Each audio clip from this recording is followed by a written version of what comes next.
Bienvenidos a Teológica X, donde aprendemos juntos. Hoy nos vamos a meter de lleno en una de las épocas más dramáticas y cruciales de toda la historia bíblica. Estamos hablando de la segunda mitad del siglo VIII a.C. Piénsenlo, un momento de cambios gigantescos, donde dos reinos chiquitos, Israel y Judá, de repente se topan de frente con un imperio que, parecía no tener rival. Y justo esa es la gran pregunta que vamos a intentar responder hoy. ¿Cómo es que un imperio tan brutal pudo de alguna manera forjar la historia de la Biblia? Vamos a explorar cómo el auge de los neoasirios no solo cambió el mapa político de todo el cercano Oriente Antiguo, sino que, y esto es lo fascinante, terminó moldeando de una forma súper profunda la teología y las historias que con el tiempo se convertirían en la Biblia que conocemos. Muy bien, arranquemos por el principio, ¿no? Nos situamos a mediados del siglo VIII, y si uno miraba por encimita a los reinos de Israel y Judá, pues la verdad es que todo parecía ir de maravilla, casi como una pequeña edad de oro.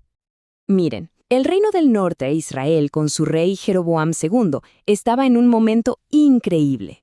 Había recuperado tierras y tenía una prosperidad económica que no se había visto en muchísimo tiempo. Y mientras, en el sur, el rey Osías de Judá también había conseguido estabilizar y restaurar su propio reino.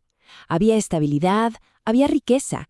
O sea, si uno lo veía desde afuera, el panorama era perfecto. Pero claro, aquí viene el pero. Toda esta prosperidad tenía un lado B muy oscuro. Porque mientras una élite se hacía cada vez más rica, la inmensa mayoría de la gente, vivía oprimida. Y fue ahí cuando aparecieron voces como las de los profetas Amós y Oseas, que no se quedaron callados. Empezaron a denunciar una sociedad que para ellos estaba moralmente rota, un lugar donde la justicia literalmente se le vendía a quien pudiera pagarla. Y mientras estos reinos se iban rompiendo por dentro, sin que muchos se dieran cuenta, una sombra enorme empezaba a crecer en el horizonte.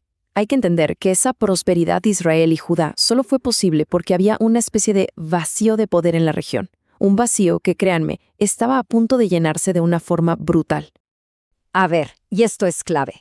Este nuevo emperador, Tiglat-Pileser III, no era un líder más de la región. No. Él llega e instaura una dictadura militar con mano de hierro.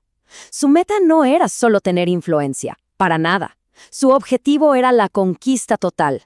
Asiria, bajo su mando, se transforma en una máquina de guerra súper disciplinada, brutal, con una única misión: dominarlo todo. Y este contraste es brutal, y lo vemos clarísimo aquí. Por un lado tenemos a Asiria, un poder unificado, centralizado, una máquina. Y por el otro, en Israel, después de que muere Jeroboam, se desata un caos total. Imagínense, 5 reyes en menos de 10 años, un desastre. Y Judá, mientras tanto, ahí en medio, atrapado solo tratando de sobrevivir. Toda esa debilidad interna, todo ese caos, era como echarle carnada a un tiburón. Y el tiburón era Asiria. El primer gran choque llega con la famosa guerra siro-efraimita. ¿Qué pasa? Israel y Damasco se alían, dicen vamos a hacerle frente a Asiria, e intentan obligar a Judá a que se una a ellos. Pero el rey de Judá, Acaz, toma una decisión que va a cambiarlo todo. En vez de escuchar al profeta Isaías que le advertía, en vez de confiar en su Dios, ¿qué hace? Le pide ayuda al mismísimo emperador de Asiria. O sea, básicamente le abrió la puerta de su casa al lobo. Y claro, esa decisión de Acaz, de llamar el lobo, no solo lo condenó a él y a su reino a ser sirvientes de Asiria, sino que, sin quererlo, selló la sentencia de muerte de su vecino, el reino de Israel. De un plumazo, Israel quedó totalmente expuesto. Y lo que se venía iba a ser terrible. Pero para los profetas, ojo, esto que iba a pasar no era un simple accidente de la geopolítica, para nada. Ellos lo veían como el resultado directo, la consecuencia inevitable de toda esa corrupción e injusticia que llevaban años denunciando. Para ellos, la invasión a Siria era ni más ni menos que el juicio de Dios sobre un pueblo que le había dado la espalda. No era mala suerte, era simplemente cosechar lo que se había sembrado. Y así fue como pasó todo. Oseas, el último rey de Israel, intenta una última rebelión a la desesperada. La respuesta de Asiria, como era de esperarse, fue implacable. Le ponen sitio a la capital, Samaria, y la ciudad aguanta durante 3 largos y terribles años. Pero al final, por allá del 722, Sargón II, el rey asirio, entra y conquista la ciudad. Y ese es el final del reino de Israel. Se acabó.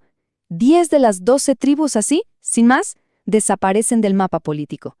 Los asirios entonces aplican su política de siempre. Se llevan a toda la élite, deportada, y traen a gente de otras zonas de su imperio para que vivan ahí. De esa mezcla de pueblos, justamente, es de donde nacerá el grupo que después conoceremos como los samaritanos. Así que, con el reino del norte completamente destruido, ya solo queda Judá, el pequeño reino del sur, ahora solito, frente a la mayor superpotencia del planeta. Y la lección de lo que le pasó a Samaria, por supuesto, no la ignoraron. Vamos a ver esta línea de tiempo para ubicarnos bien. Justo después de la caída de Samaria, llega al trono de Judá un nuevo rey, Ezequías. Y él, al ver lo que le pasó a Israel, entiende perfectamente que o Judá cambia de rumbo o les va a pasar lo mismo. Todo esto va a ir creciendo hasta llegar a la confrontación final, allá por el 701. Ezequías se pone manos a la obra. Lanza una reforma religiosa súper ambiciosa, tratando de unificar el culto en Jerusalén y limpiar todo de influencias de otros pueblos. Y después, hace una jugada arriesgadísima. Se une a una coalición para rebelarse contra Siria. Y lo más importante, deja de pagarles el tributo. O sea, le estaba plantando cara directamente al nuevo y temible emperador asirio, Sennacherib. La respuesta de Sennacherib, por supuesto, no se hizo esperar. Y su reacción fue aterradora. No solo por lo brutal, sino por la escala y la eficiencia de su ejército. No venía a dar un simple escarmiento, no. Esto era una invasión total con un solo objetivo: borrar a Judá del mapa, para siempre.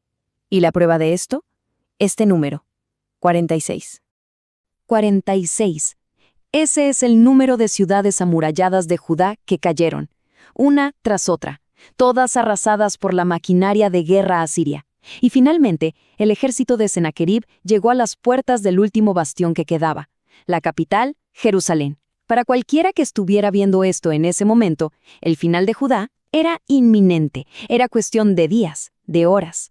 Y justo ahí, cuando ya no quedaba nada de esperanza, cuando todo parecía perdido, pasó algo increíble, algo totalmente inesperado.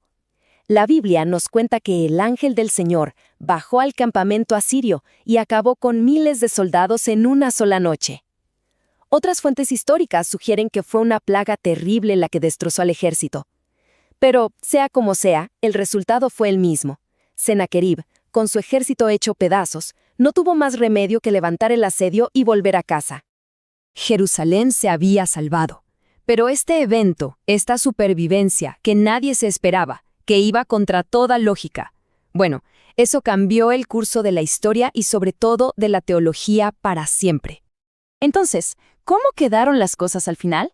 Bueno, Judá sobrevive, sí, pero queda devastada y en la práctica sigue siendo un estado sometido a Siria. El imperio asirio, aunque con un golpe duro, sigue siendo la superpotencia indiscutible. Pero, y aquí está la clave de todo, la interpretación teológica es lo que cambia. La salvación de Jerusalén se ve como la prueba definitiva del poder y la protección de su Dios. Y como un giro final bastante irónico del destino, Sennacherib vuelve a su capital, Nínive, solo para ser asesinado tiempo después por sus propios hijos y nada menos que en el templo de su propio Dios. Y todo esto nos deja con una pregunta final, una idea para darle vueltas. Pensemos en ese mundo antiguo, un mundo donde todos creían que ganar una guerra significaba que tu Dios era más fuerte. En ese contexto, la supervivencia casi milagrosa de Jerusalén frente al poderío de Asiria fue una declaración teológica revolucionaria. Estaba diciendo algo impensable, que el Dios de ese pequeño reino, Judá, era más poderoso que los dioses de los grandes imperios. Y esa idea iba a cambiar el mundo para siempre.